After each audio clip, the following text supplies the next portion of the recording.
Welcome back to another episode of Building Say Go. Nice to see you all back, folks. If you're new here, my name is Rick, and with my wife Lori, we're building that's right, 31-foot diesel trawler in our backyard. And this is our 13th season, and things are going pretty well so far, so I hope you stick with us. Coming to you this week from our luxury motor coach in the wonderland of Eastern Ontario, Upper Canada Campground.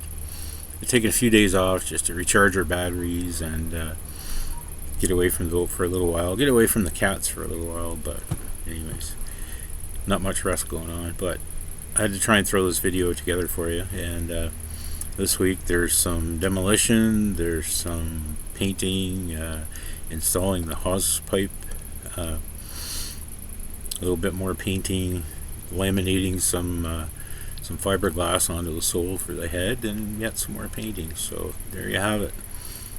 Let's get this show on the road.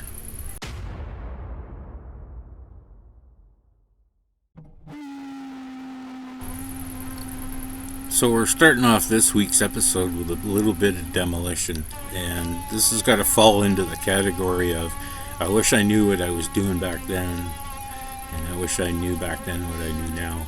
And I wouldn't find myself in this position, but it was all brought about by originally wanting 2 anchor lockers for our 2 anchors. And these shallow ones would have been fine with just a short chunk of chain and road. But I've decided to go all out with an all chain road on our primary anchor, and that's 275 feet long, and in order to get it to load into an anchor well, we need a fairly deep chain fall. So I had to use the compartment below my original anchor lockers for my new anchor locker. So here I am, and I struggled to get the Hawse pipe to go through 2 decks and line up properly, and it didn't, so I got myself into a bit of a mess.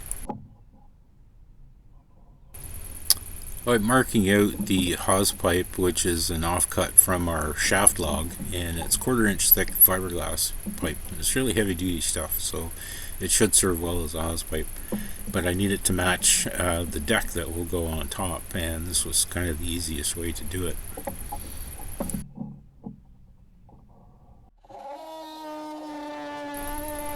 The oscillating tool was the perfect tool for this job. Of course, I didn't have any other alternatives other than a handsaw, but it worked pretty good. The sharp metal cutting blade chewed right through this fiberglass. Now, it was pretty much garbage when it was finished, but it got the job done.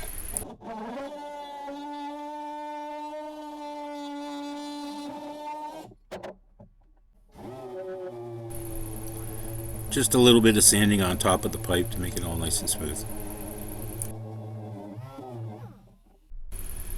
So the longitudinal bulkhead that you can see on the right has to come out. Somehow I really screwed up on my measurements, and the Hawse pipe did not meet where the windlass would drop the chain, so I was left with very few options except to cut this out and drill the holes bigger, and as you'll see, I had to engineer a solution to make sure that I can get it lined up properly. This is the first of 2 doublers that I made. You can see the elongated hole, and that was really a chop job. And by using these doublers, I can realign the pipe exactly where I need it, and you won't know the difference. It's not a structural component, so it's going to be fine.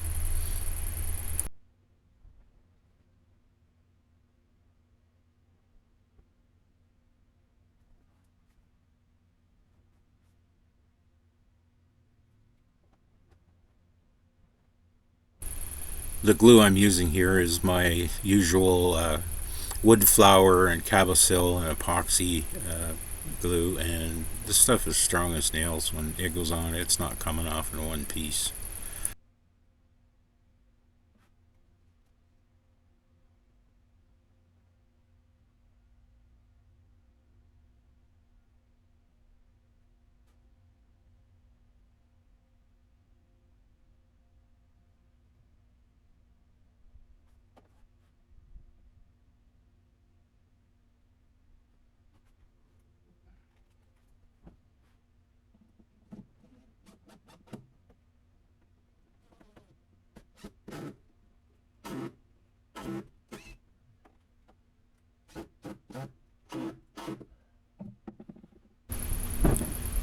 just dropping the Hawse pipe into place here to test fit it and get it lined up so I can mark the exact location for the next hole in the deck down.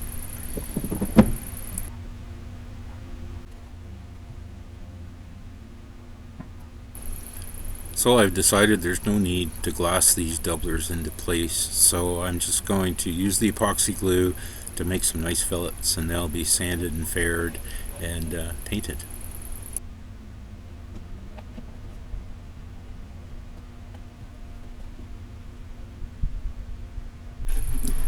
So I'm now in the next deck down, what would have been the original anchor compartments, and it was really tight in there. I couldn't get a single piece doubler in there because of the slope to each side of the locker.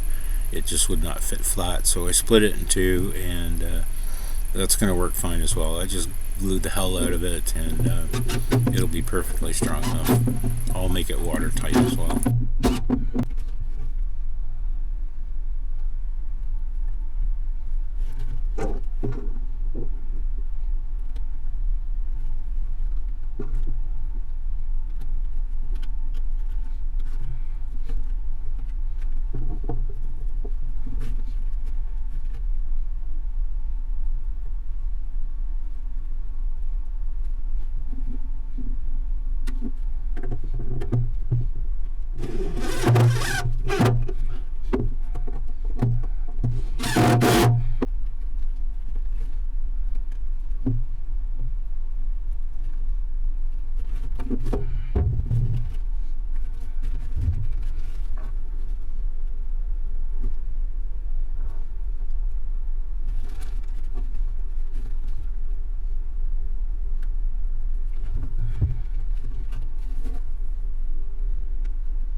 So we're going to put a little bit of paint on our anchor pulpit here.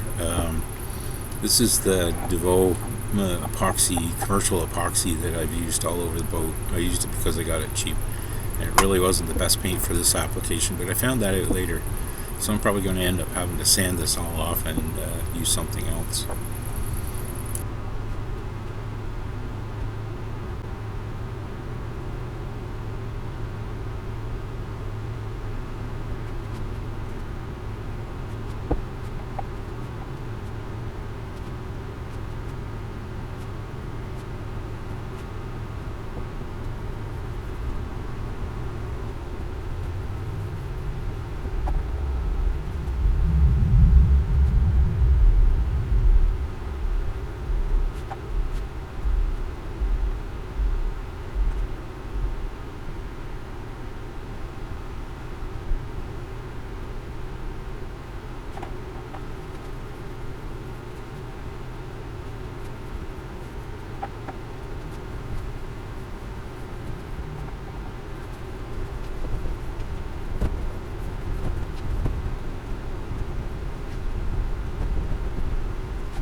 This is the underside of the forecastle deck, and it needs to be painted because there is some raw wood here on the battens that will hold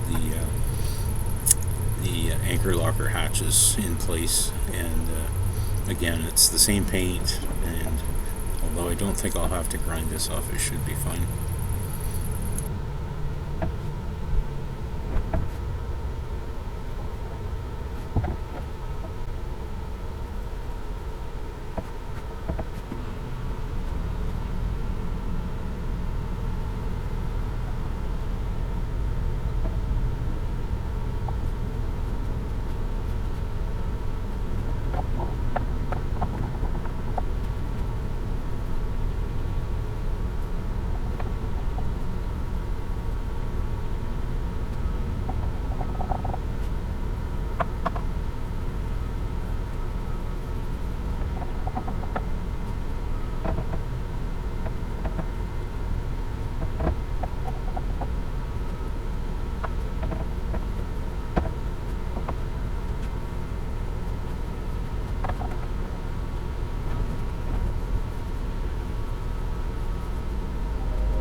So the area directly under the forecastle deck will be wet storage, probably a washdown hose, and maybe the second anchor chain and road might live in there. I'm not too sure, but I'm putting in some limber holes or scuppers or whatever you want to call them to allow them to directly drain out onto the deck.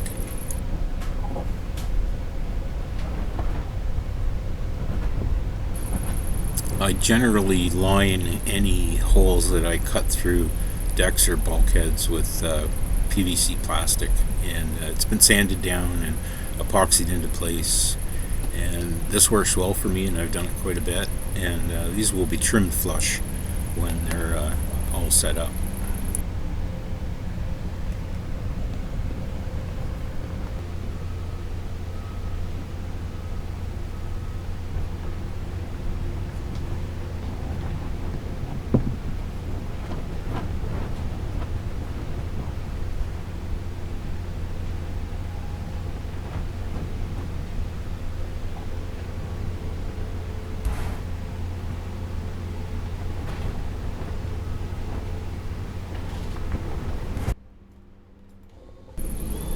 I'm working on the sole for the head, and I've got a tray that will go in that large opening to the right of the screen as a shower sump, and I need to secure some sort of access to the outlet of that sump should I ever need to replace a hose or a hose clamp or anything like that. So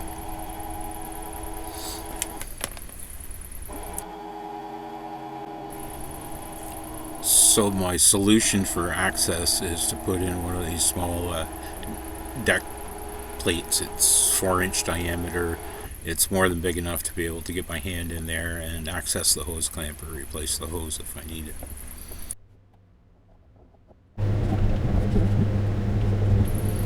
I had to call in the big guns to help me with this little laminating project, and Lori was good enough to come out and put on the rubber gloves and help me laminate the bottom, or sorry, I believe this is the top of the head sole with fiberglass.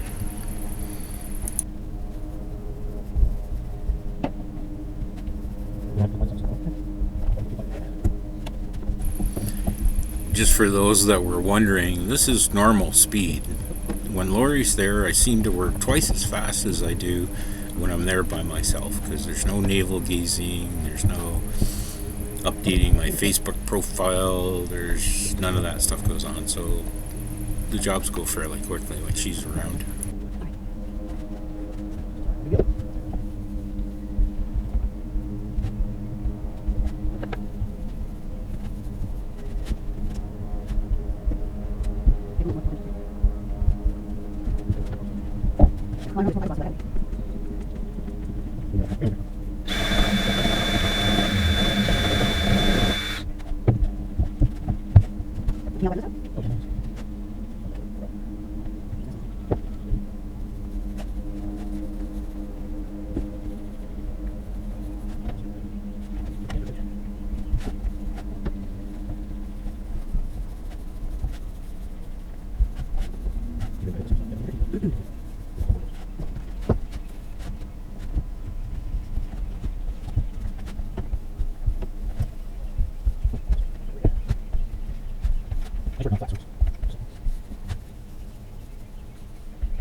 So the top of the sole, this is a single layer of 1708 fiberglass, and we peel plied it afterwards. Now the underside of the sole, which was glass previously, got 2 layers of 1708, and we didn't bother to peel ply it because we knew we were just going to paint it.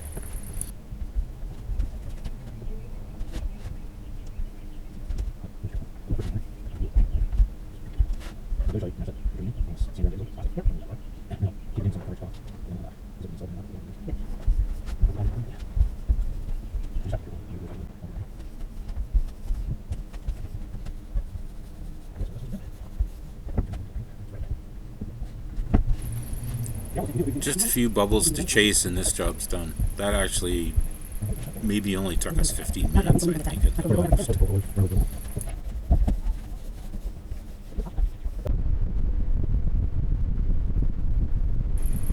Just a bit more priming, and this is the area that will go, that is underneath the head sole, and it really didn't need to be painted, but I kind of think it might help water drain to the limber holes that are in the stringers, and it looks better.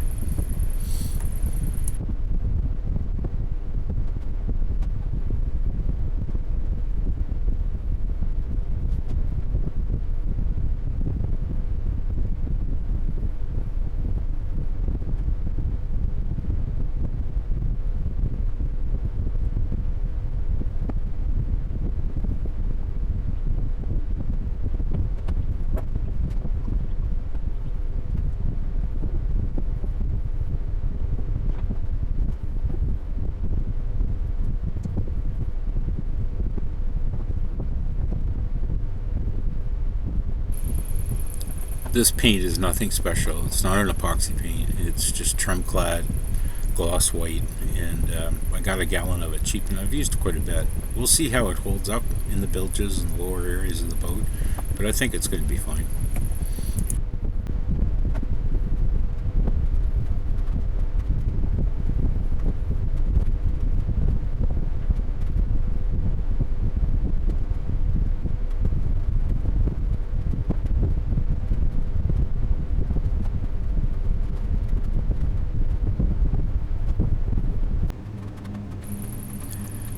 This is the last job for this video, and it's the underside of the head sole upside down, so I can paint it, and then everything that's in a wet area is probably better off painted. And I had lots of paint. This was the last of my gallon can of trim clad, so I had just enough to finish this job. So that's it for this week, folks. I hope you enjoyed it. It was just a lot of more grunt work, but that's boat building in all reality. And here it is laid naked and bare out for you to witness. Anyways, I still enjoy doing it. Still having fun building the boat. So from Laurie and I, and Marvin the Martian, stay well. Cheers.